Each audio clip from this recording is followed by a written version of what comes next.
de la Real Sociedad Económica y socio desde hace mucho tiempo de la Real Sociedad Económica y miembro de la Junta Directiva, donde su colaboración en el buen gobierno es fundamental. Pero entre muchas cualidades, aparte de ser dirigente de la Real Sociedad Económica, es ser filatélico. Y uno de los buenos, uno de los importantes filatélicos de la isla y de Canarias, y que además, y no sé si estoy rompiendo un secreto que no debería romper, pronto va a presentar un libro sobre historia de la filatelia en las Palmas de Gran Canaria, y me imagino que será tan interesante como lo que nos va a decir hoy.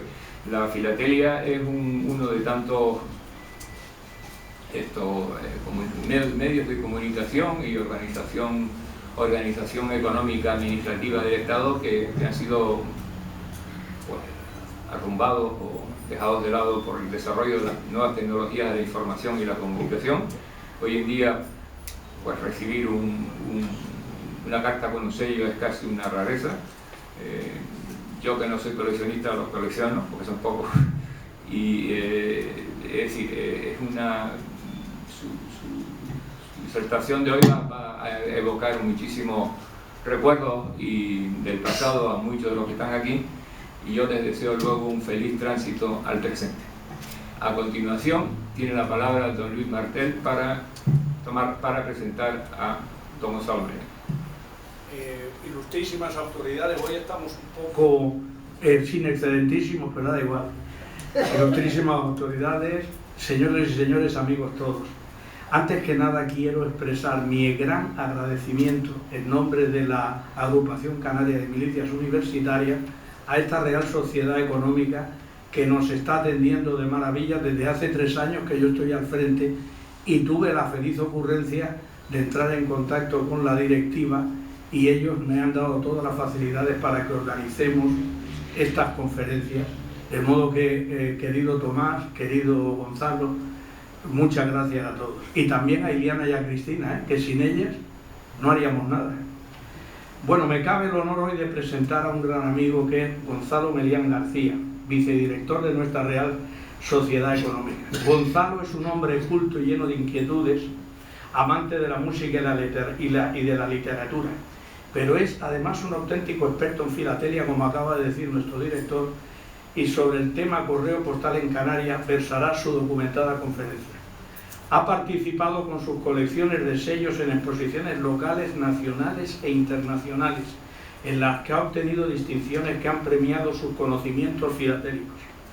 Ha publicado en revistas especializadas gran número de artículos. Ha sido jurado en muchas exposiciones y ha pronunciado numerosas conferencias sobre este apasionante mundo de la filatelia. Socio del Grupo Numismático y Filatélico de Las Palmas, ha sido miembro de la Junta Directiva de la Federación Canaria de Filatelia y fundador del Grupo Aerofilatélico de Canarias. Estudió Derecho, lo que le llevó a pertenecer a la 22 promoción de las milicias universitarias, que en estas fechas cumple su 50 aniversario, servicio que cumplió en nuestro inolvidable campamento militar de los Rodeos en Tenerife, y que Dios mediante le llevará a volver a jurar nuestra bandera en el acuartelamiento militar de Ollafría el viernes 4 de noviembre próximo, dándose la feliz casualidad que hoy es conferenciante en los actos que conmemoran dicha efeméride. Director y administrador durante 12 años del que fuera siempre su entrañable colegio, el Viera y Clavijo, a la sombra de aquel hombre inolvidable que fue don Pedro Puye. Fue graduado social en 1974 y administrador de fincas en 1975. Su carrera profesional la ha desarrollado en la entidad financiera Banesto, en la que ha desempeñado siempre puestos de responsabilidad: apoderado, jefe de departamento, director de sucursales. Es coautor del libro El Viera y Clavijo en la memoria y autor del libro, como acaba de decir nuestro director, Grupo Filatélico y Numismático de Las Palmas, periodo 1948-2014, que se presentará en esta Real Sociedad el próximo 10 de noviembre. Don Gonzalo, tiene usted la palabra.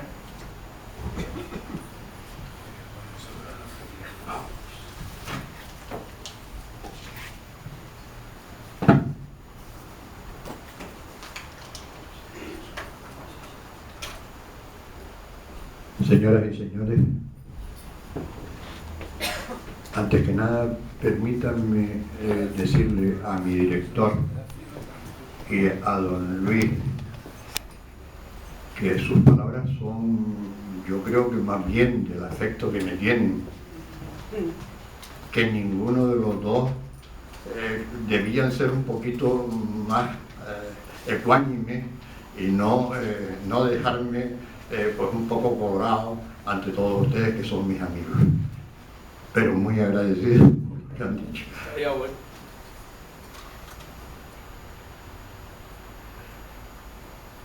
Iniciamos esta charla con unos breves apuntes sobre la historia del correo. La necesidad de transmitir y de recibir información de los hombres ha propiciado que hasta los pueblos más primitivos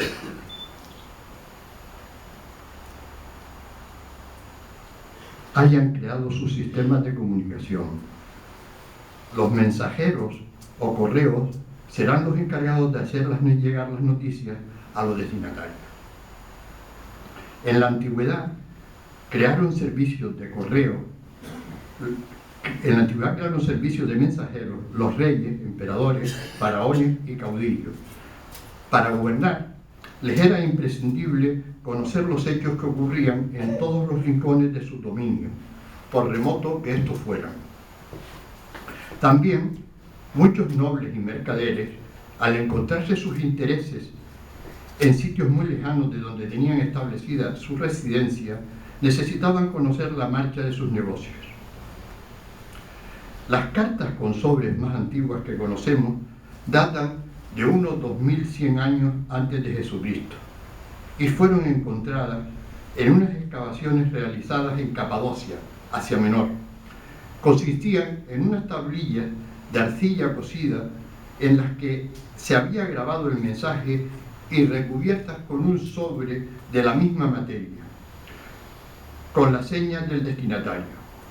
Cuando éste la recibía, rompía la envoltura y leía el mensaje.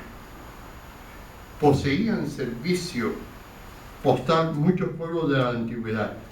De ellos destacamos al de los persas, medas, asirios, aztecas, incas, chinos, indios, griegos, romanos y árabes. También se utilizaron diferentes medios de transporte, mensajeros a pie, a caballo, palomas mensajeras, animales de carga, barcos, carretas y caravanas. En los pueblos antiguos de culturas avanzadas, los portadores de los mensajes tenían rutas preestablecidas y eran relevados en las estaciones que los romanos denominaban postas, situadas cada cierta distancia en los itinerarios que debían seguir en sus desplazamientos. El más conocido de todos los mensajeros de la antigüedad fue el ateniense Filipides, que en el año 490 a.C. recorrió en un solo día la distancia desde Maratón a Atenas para informar de la victoria de los ejércitos griegos sobre los persas invasores. La tradición dice que una vez transmitida la noticia, murió por agotamiento. En su memoria se instauró la prestigiosa carrera denominada Maratón. En Roma, siendo emperador Octavio Augusto, años 63 al 14, se creó un eficaz servicio de correos con una organización inmejorable para la época y al que tenían acceso los particulares. Desapareció con la caída del Imperio Romano en el año 476. En España, el emir independiente de Córdoba, Abderramán II, estableció en su dominio, a mediados del siglo IX, un servicio de correo. Posteriormente, los califas de Córdoba lo ampliaron a diferentes puntos de la península. A finales del siglo XII, el rey de Aragón y conde de Barcelona, Pedro el Católico, crea su propia organización. En el siglo XIII se ocupan de correos Alfonso X el Sabio en su código de partidas y Pedro III de Aragón, llamado el Grande, en las ordenanzas palaciegas. En el siglo XIII se crea en Barcelona la primera asociación o compañía de servicio público. En Italia, en el siglo XV, una familia llamada Della Torre y Tazo fue la primera que estableció un servicio de correos para particulares. Por su buena gestión, lograron prestigio y que el emperador del Sacro Imperio Romano Germánico, Federico III, en 1450 les encomendara la organización postal en sus extensos territorios. Siguen ampliando su área de influencia y en 1516 ya está establecida en Bélgica, Francia y España.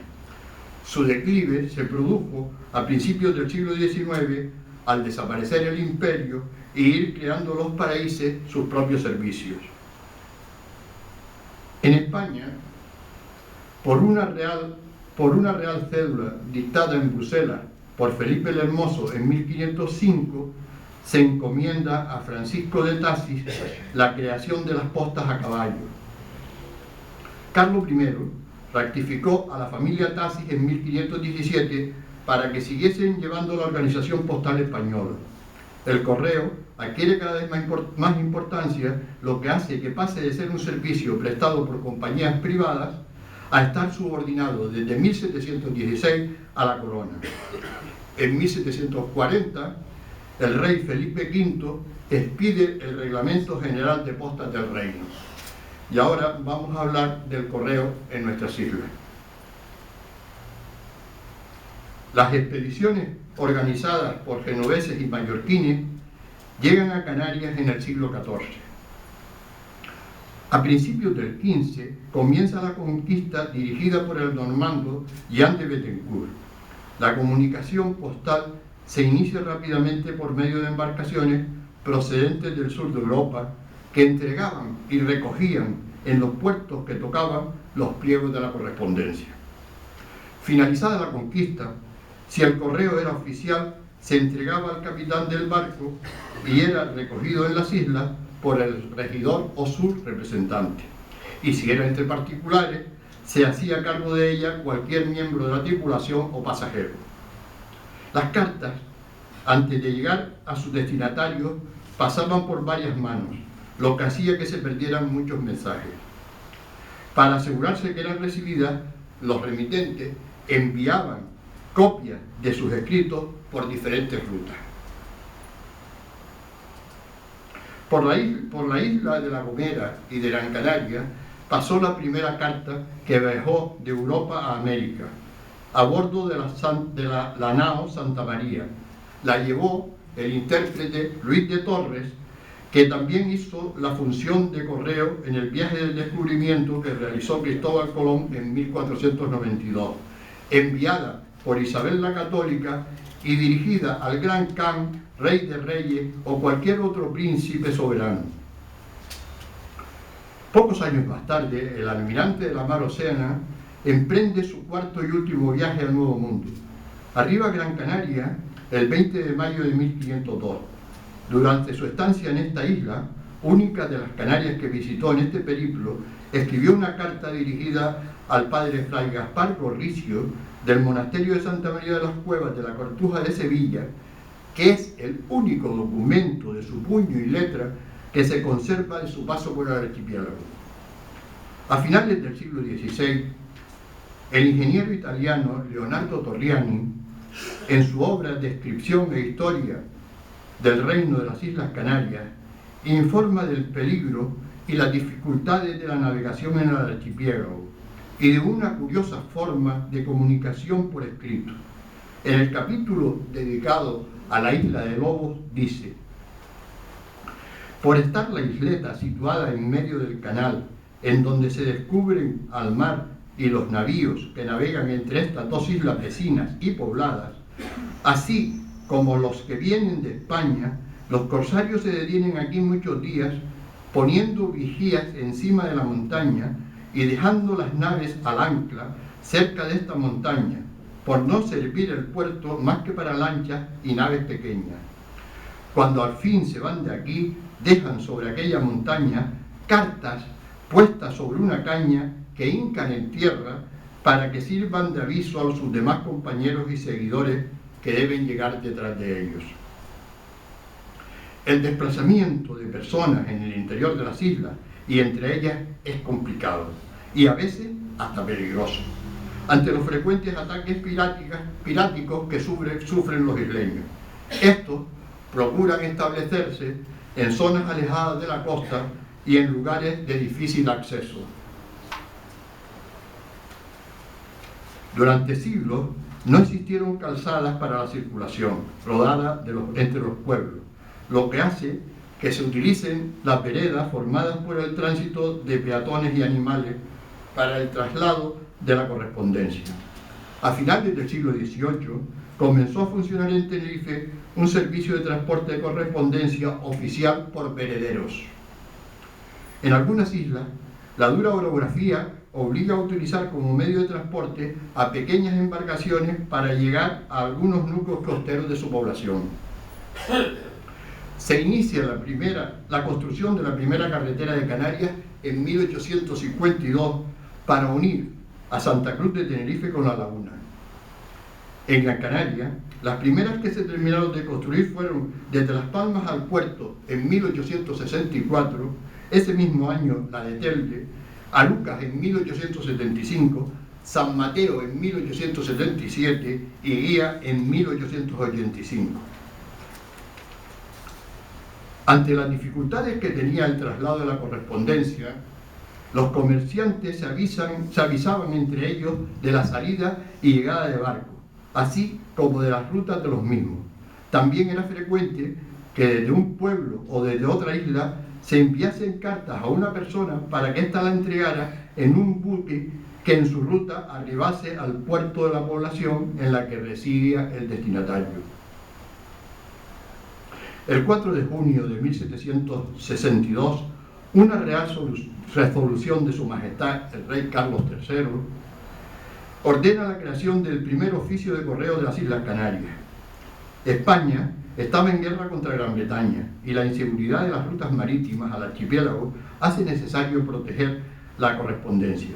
Por ello se decide que la transporte un jabeque armado.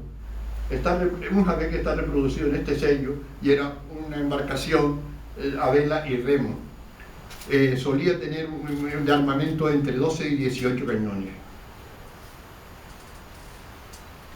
El primero que se destina para este cometido es el Mallorquín Nuestra Señora del Rosario, que se hace a la mar desde Cádiz y transporta hasta las islas a Pedro María Martín, nombrado por Su Majestad administrador del oficio de Santa Cruz de Tenerife, ciudad a la que llega el 10 de agosto de 1762. El primer administrador de Correo de Las Palmas del que tenemos noticias es Francisco Fernández Vilche, al que se le instruyó un expediente que se inicia el 1 de septiembre de 1776 por el Tribunal de la Santa Inquisición de Canarias por haber retenido unas cartas al secretario del Santo Oficio que no las quería pagar.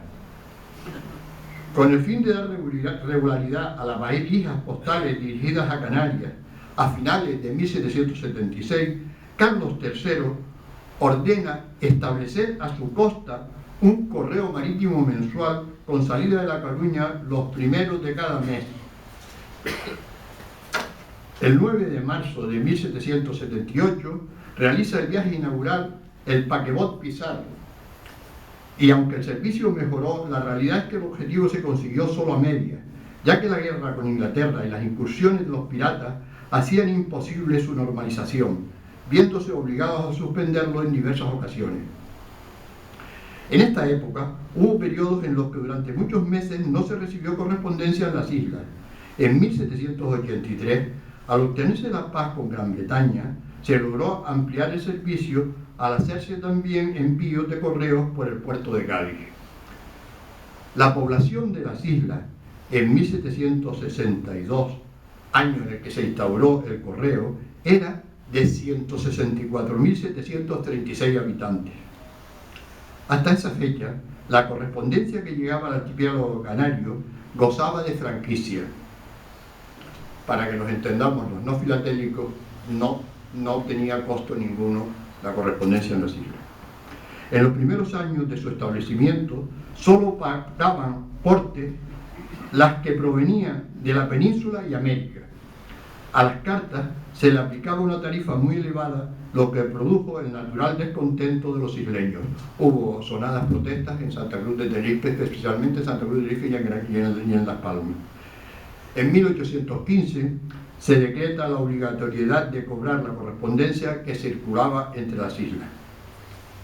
Como ya hemos dicho, la primera oficina de correo se estableció en Santa Cruz de Tenerife, a la que siguieron en los primeros años las de Las Palmas, Santa Cruz de la Palma, San Sebastián de la Gomera, Valverde, Arrecife, Puerto de Cabra, La Laguna, Icop, La Orotava, Garachico y Puerto de la Orotava. Puerto de la Orotava se llamaba así, es el actual Puerto de la Cruz, que hoy es un municipio independiente, en aquella época no. En estas primeras oficinas, cuando llegaba el correo a la estafeta, se ponía en el tablón de anuncios una lista por orden alfabético con los nombres de los destinatarios para el conocimiento del público y que pudiera retirarlas previo pago de su porte. Encaminadores.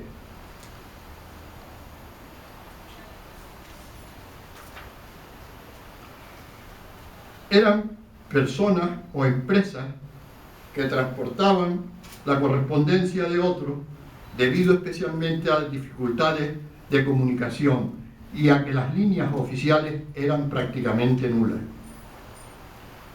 Aquí vemos una carta de Sevilla a Las Palmas, de fecha 27 del 10 de 1829, en que la carta pagó de portes 3 reales de plata, que era una cantidad bastante importante. Tiene la marca de origen de Cádiz, y en la parte de arriba, el posterior, en la parte superior de la carta, está lo que escribe el encaminador, que siempre inicia recibida y recomendada, etc. Y viene dirigida a Las Palmas y viene en un barco, en un bergantín goleta que se llamaba Esmeralda. Lo dice aquí en la esquina inferior de la derecha de la carta.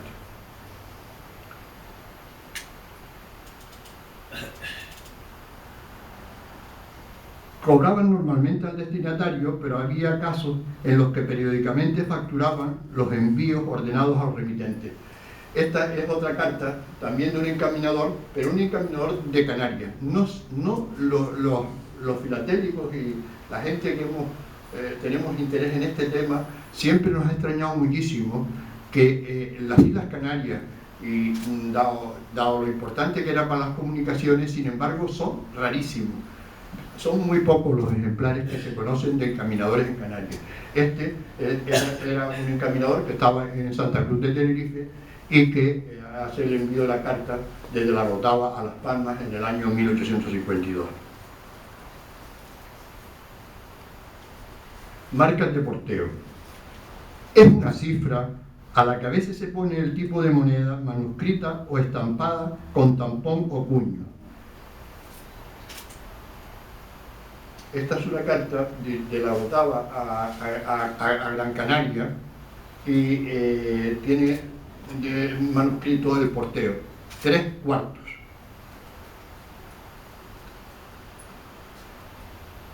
Para indicar la cantidad a pagar en el destino por el transporte de una carta. Inicialmente todos eran manuscritos. Las estampaciones con cuño más antiguas que conocemos son de 1829 de Tenerife.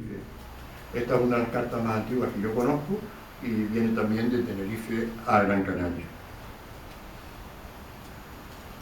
Esta es una carta carísima para la época, 10 reales de plata. Viene de Europa, del norte de Europa, y viene dirigida a un comerciante del Puerto de la Cruz, que eran los Colgan, una familia muy, muy importante y que tuvo una gran importancia en la época, en el siglo XVIII y XIX en la economía canaria. Aquí tenemos otra cosa que quería señalarles, que vieran que es curiosa, que muchas veces las cartas vienen con unas notas en el margen izquierdo de la carta, y que dice que va con un paquete rotulado. La carta iba con un paquete rotulado.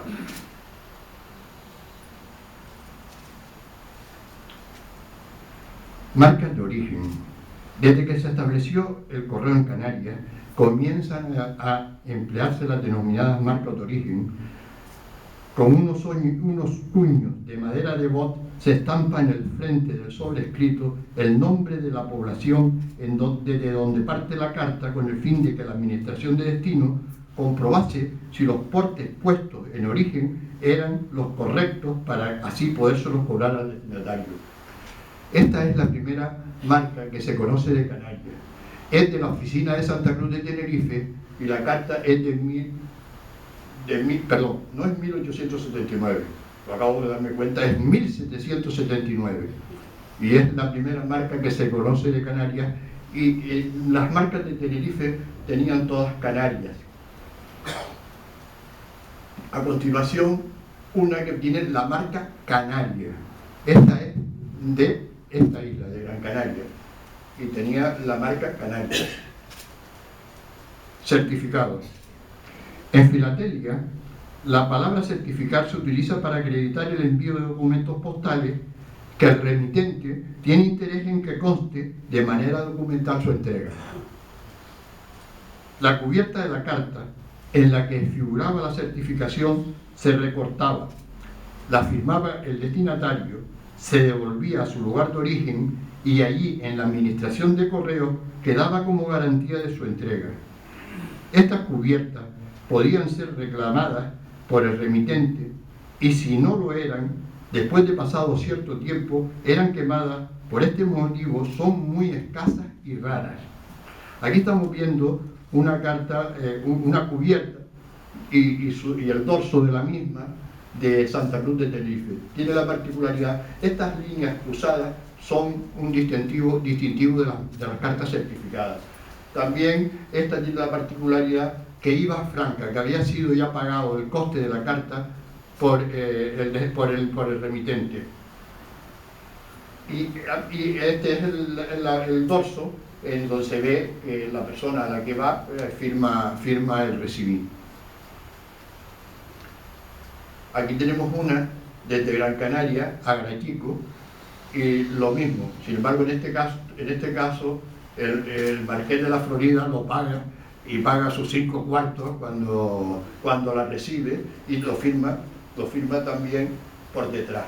También solía ponérseles el número, este número, el 590, es el número que tenía el número que le correspondía a esa carta desde el 1 de enero de ese mismo año. Todas las cartas certificadas llevaban un número correlativo. Y esta era la 590 de ese año, que era el año 1832.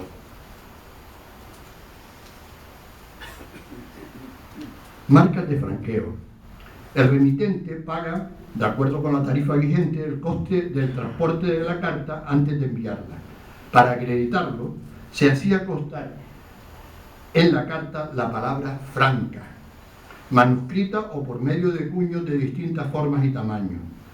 Se usaron estas marcas hasta que se utilizó el sello adhesivo que acreditaba el franqueo previo de la correspondencia. Para mí son de una gran hermosura.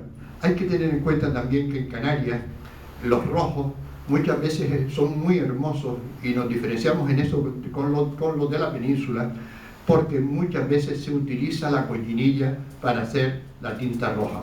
Y entonces tenemos unos rojos muy hermosos en las cartas. Aquella que vimos era de Gran Canaria, esta es de la isla de La Palma y esta es de la Orotava.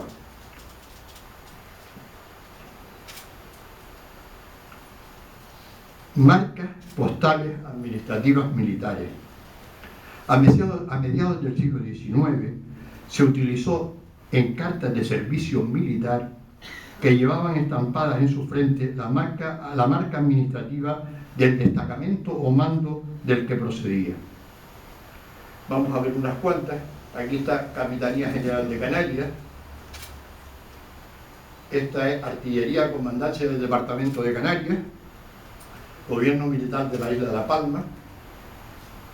del director general de artillería, del juzgado de guerra de Canarias, de la intervención militar de las Islas Canarias, de la comandancia militar de la isla de Lanzarote.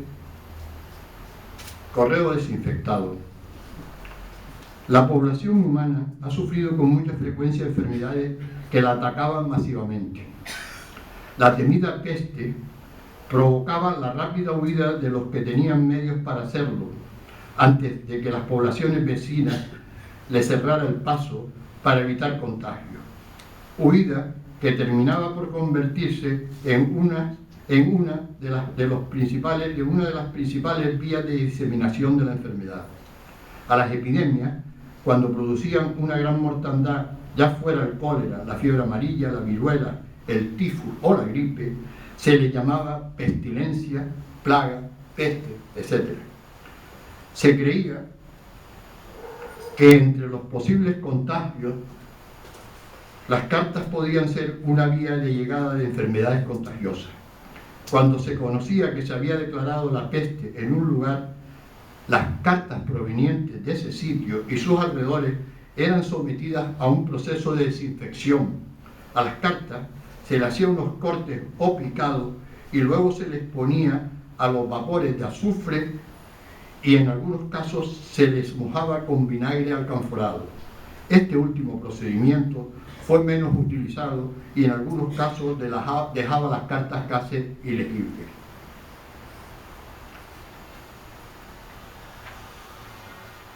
Estamos viendo una carta, no sé si verán, hay unos cortes ahí en medio de la carta. Esta carta viene de Cádiz a Gran Canaria. En ese momento, en 1855, había una grave epidemia. En esta se utiliza, además del picado, los cortes, no sé si se verán desde ahí.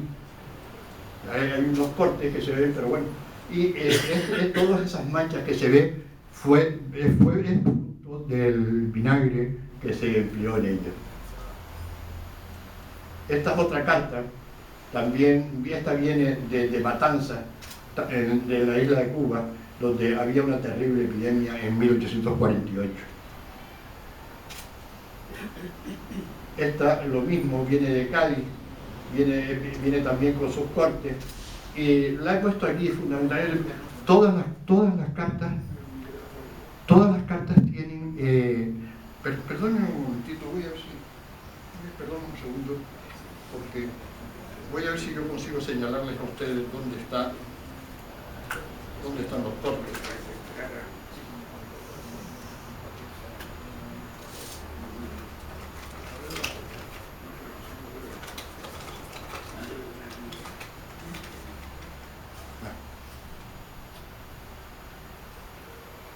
Un segundo porque me decía que esto era. Los cortes están aquí se ve uno, aquí hay otro, aquí se ve más claro. Bueno, estas cartas producen muchas veces amargura al leerlas. En esta en concreto, pues después de contar una serie de problemas familiares, dice en un momento, y puesto cordón a esta ciudad, o sea que estaban totalmente aislados. Fue también una terrible epidemia que hubo en Sevilla en 1855. En 1833, perdón.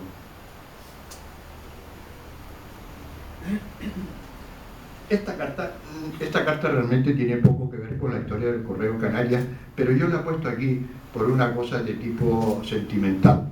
Esta carta tiene fecha febrero de 1850 y va dirigida a don Antonio Vicente González.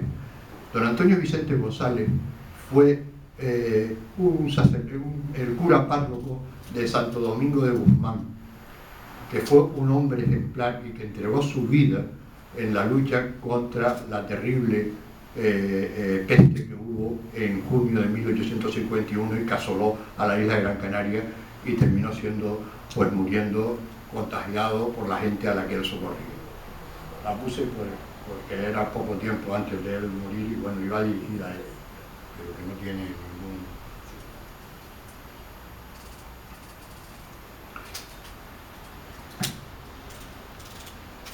Servicio Nacional. Son la marca esta SN, esta que está aquí arriba, esto SN, que indica que el contenido de una carta cubierta es referente a asuntos jurídicos, oficiales o de gobierno. Esta otra lo mismo. Servicio militar. Es la marca que indica que el contenido de una carta es referente a asuntos jurídicos militares. Aquí vamos a ver unas cuantas. También a veces se ponía Servicio Nacional Militar. Podían ser, es más frecuente el encontrarse SM, Servicio Militar, pero también se utilizaba ese Servicio Nacional Militar. Esta también de la misma y viene de Puerto de Cabra, esta de Santa Cruz de la Palma, esta de Arrecife, esta de la Orotava. Esta tiene una particularidad para los filatélicos y es la siguiente. Este sello que están ustedes viendo se emitió el 1 de enero de 1855. Sin embargo, la carta tiene fecha 28 de diciembre de 1954, es decir, 4 días antes de que hubiese sido puesto, 3 días antes de que hubiese sido puesto el sello en circulación. Esto debió haber sido alguna remesa que se mandó a la oficina de la Orotava y el empleado de correo pues no vio las instrucciones en que le decía que hasta el 1 de enero no podía poner la circulación. Bueno, a mí me parece una curiosidad como filatélico. Y aumenta su precio, ¿verdad? Bueno, no mucho tampoco. Yo la tengo como, es de mi colección y yo la tengo como una rareza, pero bueno, los sellos.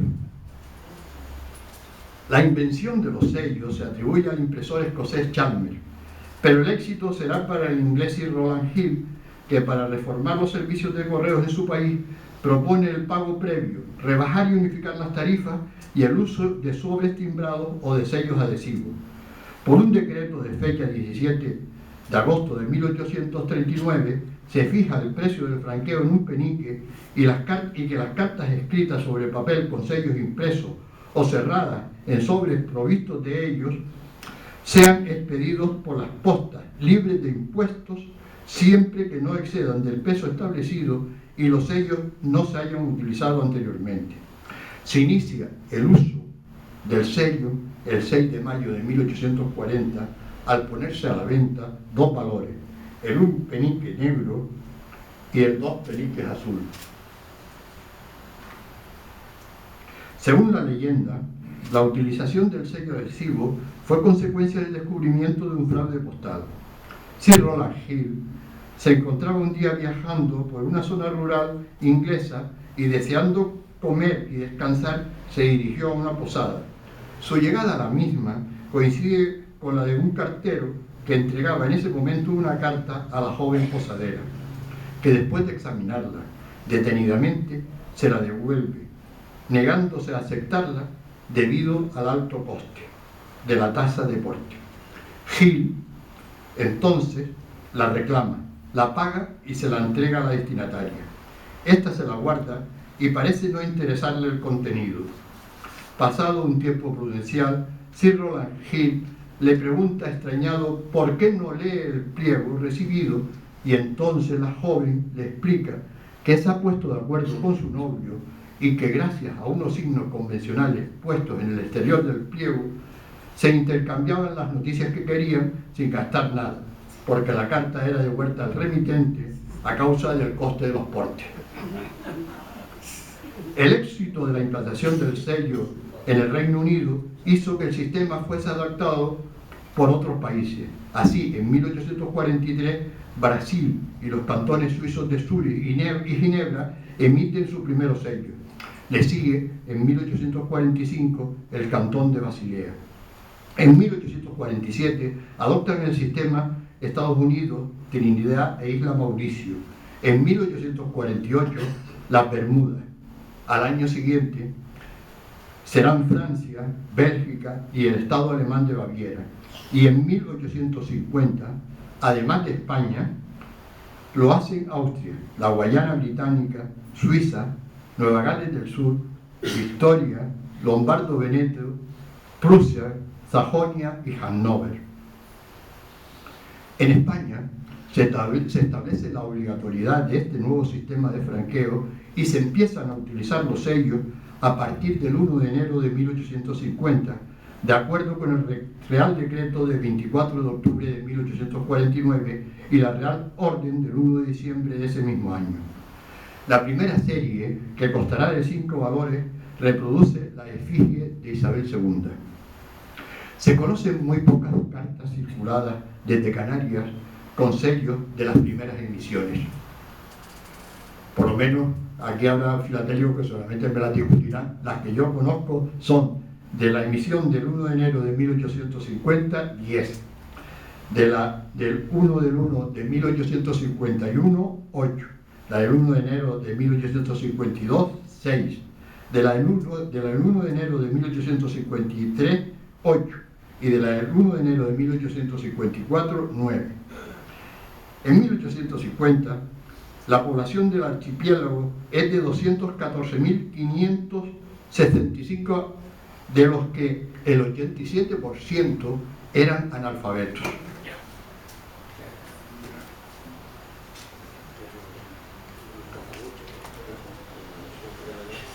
El primer sello que se emitió, que servía para la correspondencia interior entre las islas del archipiélago canario, fue el 2/4 de la emisión del 1 de noviembre de 1854. El que no existieran sellos específicos para este franqueo hizo necesario que en Canarias, desde el 1 de enero de 1850 y durante varios años, se utilizase un sistema mixto. Se usan los sellos y las marcas postales anteriores a ellos, lo que hace que se prolongue el periodo prefilatélico. Marcas numerales de origen. En este periodo, la mayoría de las cartas no llevaban ninguna marca que indicase el lugar de su procedencia, por lo que dificultaba a los funcionarios de correo saber el porte que debían pagar los destinatarios. Para solucionarlo, se le adjudicó un número a la oficina que se ponía en el reverso de las cartas. Las conocidas son 2 de Arrecife, 5 de La Gomera, 9 de Icod, 10 de La Laguna, 11 de La Palma, 12 de Las Palmas, 13 Puerto de Cabra, 14 Puerto de la Orotava y 16 Villa de la Orotava. De ellas se han encontrado de tampón las marcas 5, 10, 11 y 12. El resto son manuscritos. Aquí tenemos esta es de La Laguna, que tiene la particularidad que tiene también la marca de que va franca, y este es el 10 de la oficina de procedencia que era La Laguna. Tiene también esta marca que está aquí, es la marca de paso, el cuño de paso por Santa Cruz de Tenerife, y esto que está aquí son 3/4, que fue lo que pagó el remitente porque la carta fuera franca. Esta es una carta que va dirigida desde La Orotava a Las Palmas y tiene el número 16, una marca manuscrita que dice que el origen es la Villa de La Orotava. Multa. Por Real Decreto del 1 de septiembre de 1854, se establece que se pagará el doble de porte ordinario en destino por falta del franqueo previo. Es decir, que ya es totalmente obligatorio el pagar la carta. Si no, se pagaba con el doble exacto de lo que hubiese tenido que pagar. Esta carta, que va de Cádiz, viene de Cádiz a Las Palmas, tenía que pagar 4/4. Tiene lo curioso también que lleva, porque es también de un periodo donde había una epidemia, tiene también los cortes de desinfección y tiene también la multa. Tenía que pagar 4/4 y este 8 es lo que ha pagado la carta por no llevar sello. Esa viene de la misma. Y esta viene de Arrecife, a Cádiz, es decir, al revés, antes era de Cádiz a Gran Canaria. Tiene un matasello de Arrecife, de la salida, la multa de los 8 cuartos por no ponérsele sello, el paso por Santa Cruz de Tenerife, y bueno, y aquí tiene el resto de una marca de llegada a Cádiz, pero se ve muy mal. Transporte interior. Hasta que fueron construidas las carreteras que unían la capital con el interior de la isla, el traslado de correspondencia se hacía a pie, en burro, caballo, mula y en camello, a través de los caminos reales y veredas. Transportada por este último animal, se conoce una carta datada el 16 de abril de 1600, dirigida al dominico Fray Alonso de Montesa, cura de Aruca, en esa fecha, y cuyo texto se inicia diciendo: el mismo camellero lleva. La compañía de ómnibus Hardinson Hermanos se inaugura el 1 de julio de 1854. Tenía carruajes que transportaban pasajeros y la valija de la correspondencia entre las oficinas de correos de Santa Cruz de Tenerife y de La Laguna. Este es un coche de correo está aquí pone la palabra correo, no creo que se vea de ahí, de la isla de La Palma. Este coche era de la compañía que había fundado mi abuelo, que tenía encomendado la distribución del correo en esta isla. Tiene para mí la peculiaridad, permítanme que la peculiaridad que, como habían sido fabricados en Inglaterra, tienen el volante por el lado derecho. Se dan cuenta que está por el lado derecho, dado a lo que había sido fabricado donde había sido.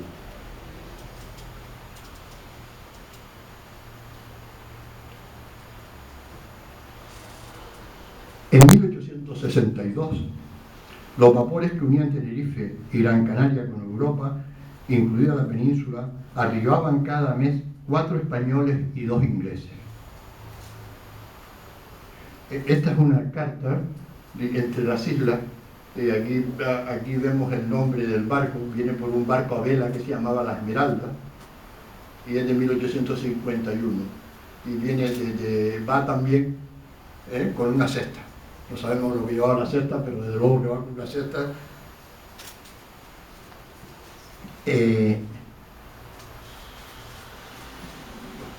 Los barcos que hacían el correo a vela.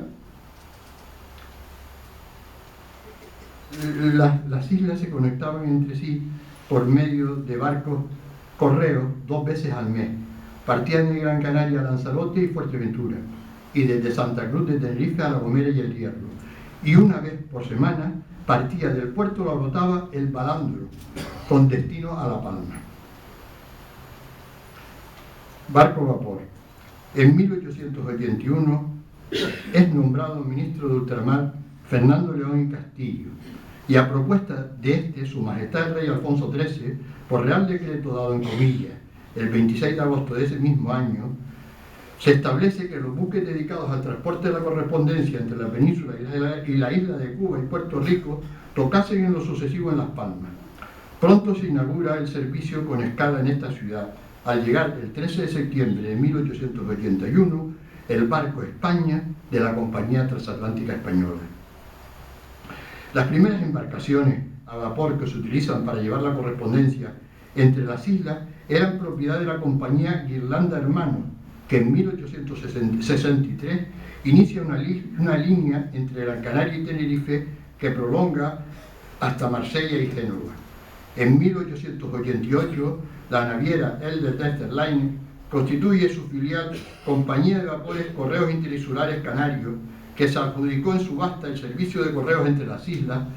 Para poder llevarlo a cabo, construyó los vapores Viera y Clavijo y León y Castillo.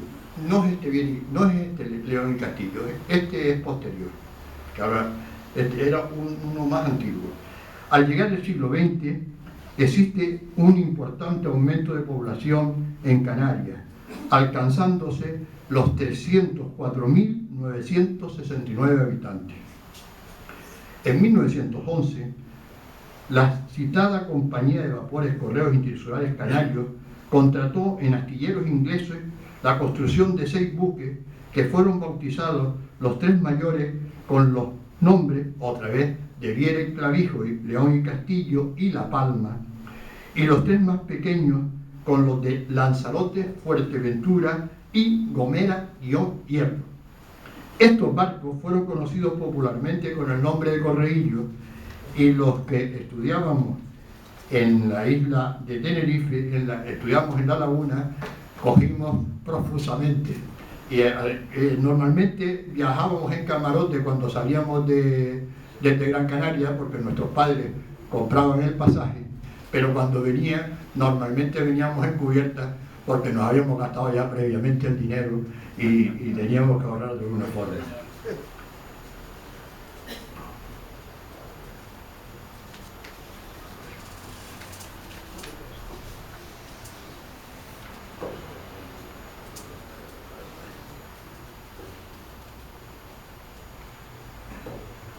En 1930 pasó a desempeñar este servicio, es decir, el servicio de correo, con los mismos barcos, la Compañía Transmediterránea. La comunicación aérea postal de Canarias con Europa hasta el 18 de julio de 1936, inicio de la trágica Guerra Civil Española, la realizaba la Compañía Líneas Aéreas Postales Españolas, LAPI, que efectuaba escalas en Sevilla y Madrid, donde las enlazaba con el correo aéreo internacional. Como consecuencia de este conflicto, se interrumpe el servicio y las Islas Canarias quedaron sin correo aéreo. Esta compañía aérea se creó en abril de 1932 y realizó el primer vuelo a Canarias el 15 de diciembre de 1933, saliendo de Sevilla, Larache, escala en Casablanca y destino Gran Canaria, con un avión trimotor Fokker F-7. Ante esta situación, el administrador principal de Correo de Las Palmas, José Lledó, promueve restablecer con carácter provisional el servicio, para lo que solicita autorización de la Junta de Defensa Nacional. Se pretende que la compañía alemana Lufthansa, que hacía el servicio, o la línea, mejor dicho, de Europa a Sudamérica, con escalas además de en otros lugares, Gran Canaria y Sevilla, traslade el correo de las islas hasta la hermosa ciudad andaluza y desde allí se distribuye por toda Europa. Los sellos que poseía Correos en aquellas fechas, que eran sellos republicanos, no permitían abonar el sobrecosto que suponía pagarle a la Lufthansa su servicio, por lo que se decide, con la preceptiva autorización de la Junta de Defensa Nacional, sobrecargar los que tenían en existencia. Se realiza una tirada corta, ya que se piensa que la guerra duraría muy poco y que el gobierno restablecería en breve tiempo la línea postal, encomendándosela a una compañía española. Pero la realidad fue que la contienda se prolongó mucho más de lo previsto, por lo que pronto se agotó esta primera serie y se ven en la necesidad de sobrecargar nuevos sellos. Estuvieron en uso desde el 27 de octubre de 1936, que se permite la primera serie, hasta el 27 de abril de 1938, en que fueron suprimidos por orden del gobierno de Burgos.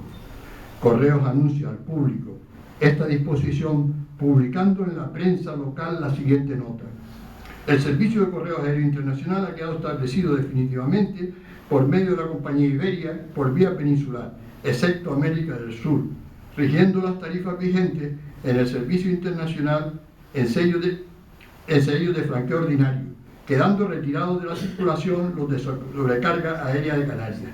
Las Palmas, 7 de mayo de 1938, segundo año triunfal, el administrador principal José Lledó.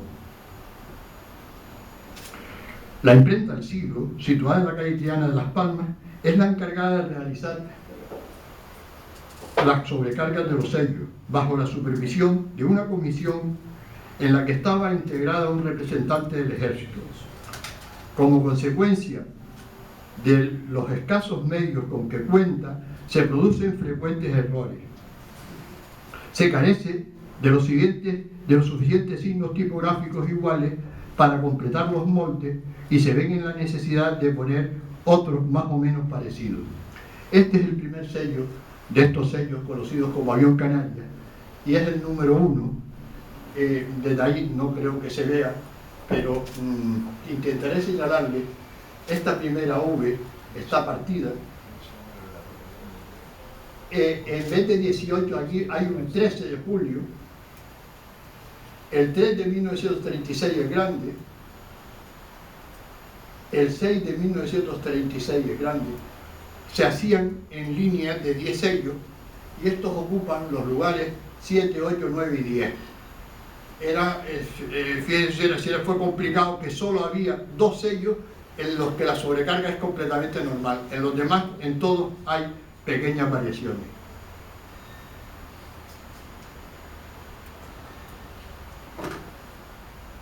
Este es otro sello de esas emisiones.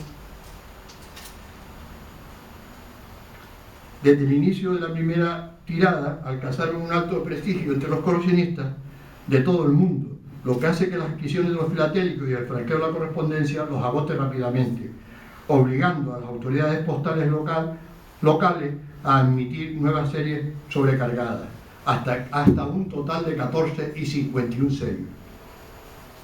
Censuras militares.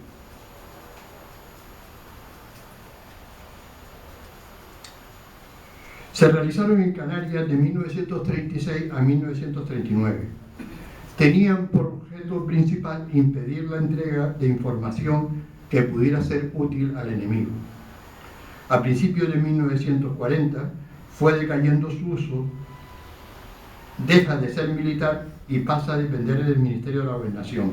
Cesa definitivamente en el año 1945 al promulgarse el Fuero de los Españoles, en que el Estado garantizaba la libertad y el secreto de la correspondencia. Aquí vemos, esta es una censura inglesa. Y diferentes censuras.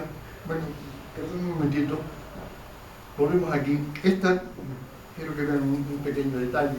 Esto aquí pone censura militar, no sé si ven, se ve ahí Santa Cruz de Tenerife, y delante pone un 14. Este número es el número, cada censor tenía asignado un número. Y este era el número 14. Esta pues tiene la presilla de la censura militar.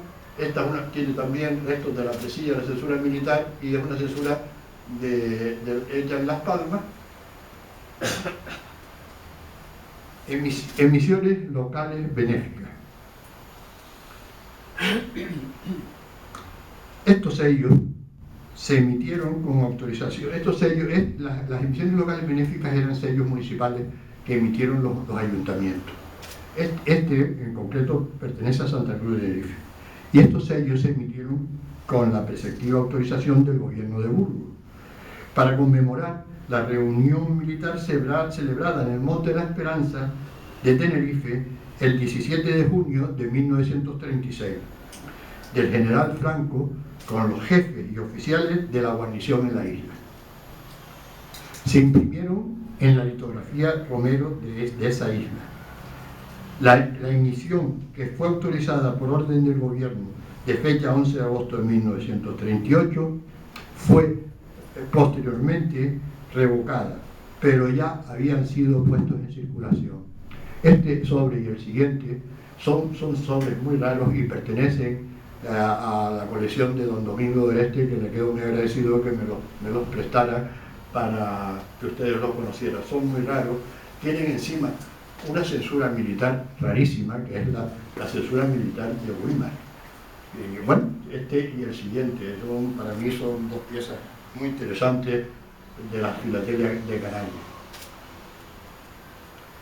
También en Las Palmas se emiten sellos municipales benéficos. En este caso son de 1937 y se utiliza un sello que se había emitido en Alemania, que es este sello que tiene el escudo de Néstor este sello se emitió en Alemania. Y se sobrecargan estos sellos y se les imprime con una orla negra y están dedicados a los generales Sanjurjo, Molas y Balmes, al soldado desconocido y por los caídos. Tienen una orla negra, como ven, y llevan una tasa voluntaria de 25 céntimos cada sello. Los hay también de 10 céntimos.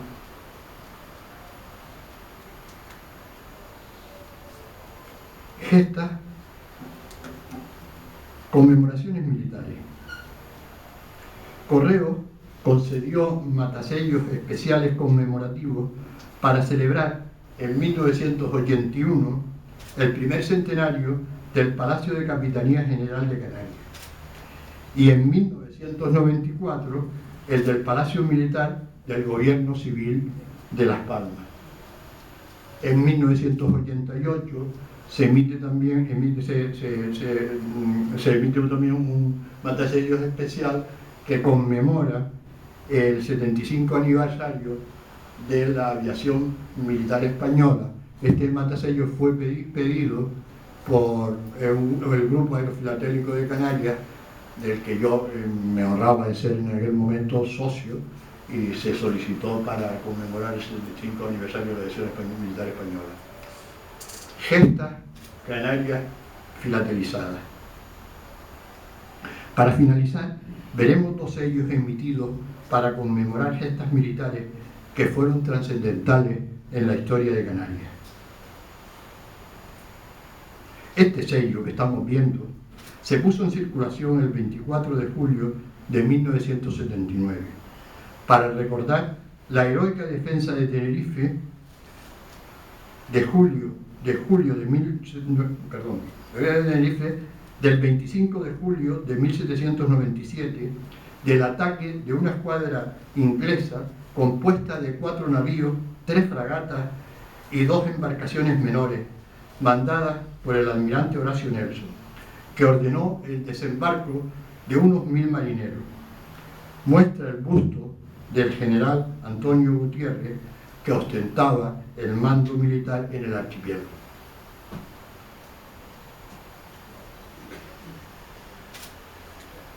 Vamos a terminar con este sello, a propuesta de nuestro inolvidable director don Nicolás Díaz Savera de Morales. Esta Real Sociedad envía escrito al Grupo Filatélico Numismático de Las Palmas, instándole para que gestionen ante las autoridades la emisión de este sello que estamos viendo, para conmemorar la victoria obtenida en 1599 por las fuerzas defensoras de la isla de Gran Canaria frente a la agresión de las tropas de la Gran Armada de los Países Bajos. Comandada por el almirante Pieter van der Doe, se puso en circulación el 25 de julio de 1999. El historiador don Antonio Romeu de Armas, en su extraordinaria obra Piraterías y ataques navales contra las Islas Canarias, dice que el 26 de junio de 1599 la isla de Gran Canaria vióse amenazada por la escuadra más poderosa que jamás ha surcado por sus aguas y poniéndola en el mayor peligro que registra su historia. Estaba compuesta por 74 navíos. Cada uno de ellos traía a remolque 1, 2 y hasta 3 lanchas de desembarco, calculándose el número de estas últimas y algunos lanchones que navegaban por su propia cuenta en unas 150. La fuerza desembarcada, según los historiadores, sumaba entre 8 y 10.000 hombres.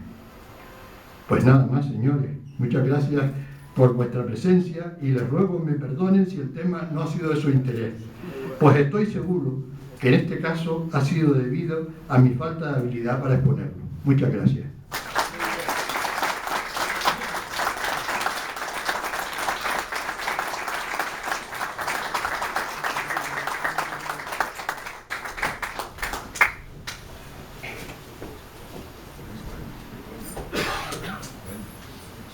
Muchas gracias, don Gonzalo Belián.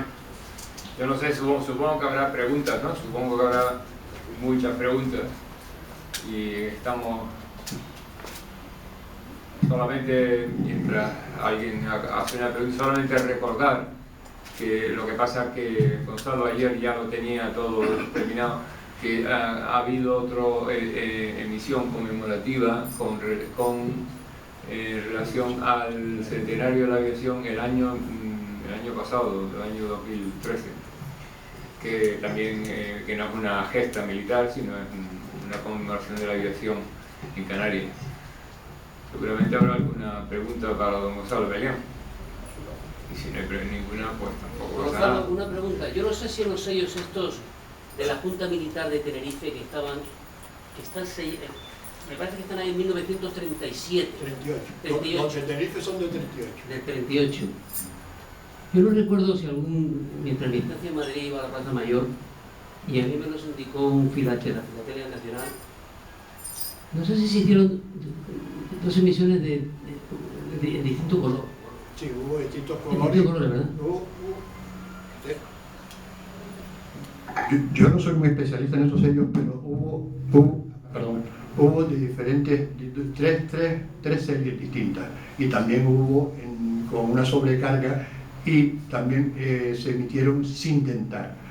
Estos sellos tienen la particularidad que, a pesar de que fueron requeridos, sin embargo se conoce una certificación del administrador de correo de Santa Cruz de Tenerife diciendo que estos sellos han circulado y que se enviaron a diferentes sitios y de hecho circularon. En cartas, verlos en cartas son muy raros. Muchas gracias. Gonzalo, quiero felicitarte. Me tiene sorprendido porque sé el trabajo que has tenido en realizar este magnífico estudio. Y para que nosotros no seamos solos lo que hemos disfrutado, a mí, sí, con autorización de los teldenses, me gustaría que esta conferencia que hoy has dado aquí, y con permiso de la Real Sociedad Económica, la des también en Telde, en la Casa de la Cultura, porque yo creo que es un tema muy importante, un estudio muy bien hecho y que la mayoría de las personas desconocíamos totalmente. O sea, yo, si no me lo autorizas, yo solicitaré permiso en Telde para que den esta conferencia en el Centro Cultural de Telde. Y mi felicitación muy sincera, porque ha sido un trabajo muy, muy concienzudo. Enhorabuena. Antes que nada, muchas gracias. No creo que bueno, que cualquiera de los filatélicos que estamos aquí podría haber dado esta conferencia. De todas formas, por supuesto que acepto, no como un favor, iría muy honradamente ir a dar esa misma. Sin embargo, te quiero ya, aprovechando las circunstancias, decirte que la oficina de Telde se inauguró en 1868 y que para la misma se le dotó de un matasellos que ponía Telde, Tenerife. Telde, Tenerife.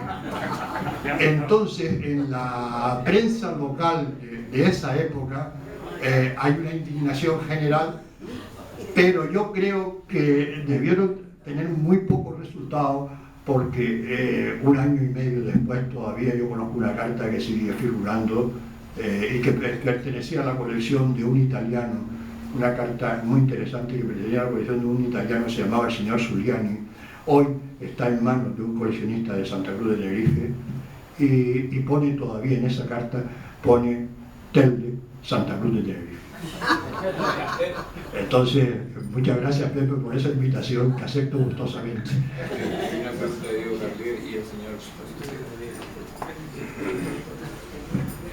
Enhorabuena, Gonzalo, muy versada.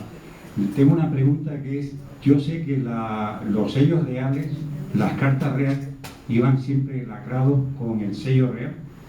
Y entonces tengo una pregunta, es si se autorizó a los correos a lacrar las cartas con algún tipo de sello oficial.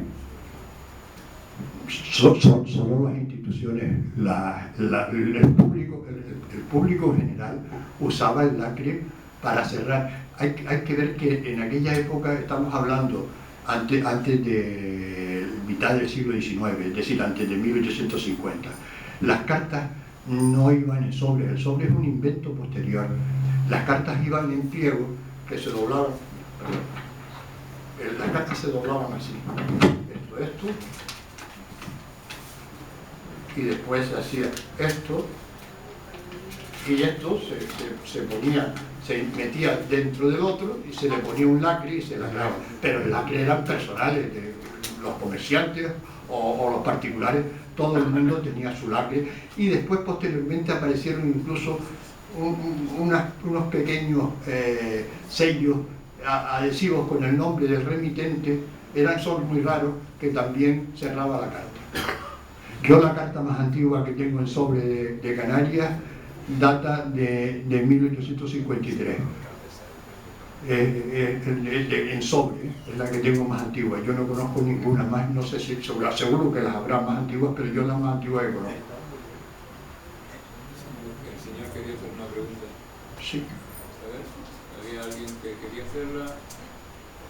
¿Quería hacer una pregunta? No, pues yo estoy aquí. ¿Alguna otra pregunta? Pues muchísimas gracias a Gonzalo Melián y a Luis Martel, y mañana continúan los actos de conmemoración. Muchas gracias, buenas noches.